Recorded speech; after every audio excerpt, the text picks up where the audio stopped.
Nabasa niyo ba, guys?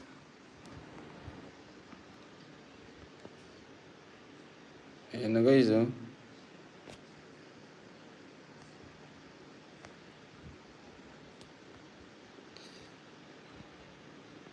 Ay, bahala na kayo, guys, kung di nyo mabasa yan, no? Ayun, oh.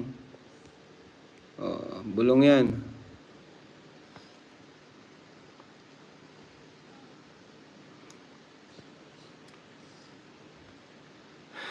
Di mabasa. Di nila mabasa, guys. Yan. Sa GC namin yan. Kaming tatlo lang nasa GC. Ayan, oh. Ang pangalan ng GC ay EDC. Yan. Diba? Pangalan ng GC namin, EDC. Lahat naman yan may GC yan. Jomcar, may EDC yan. Danjoy. Siyempre, pag na-vlog kami, dyan ako na-update sa kanila. Nag-send ako ng picture ni EDC.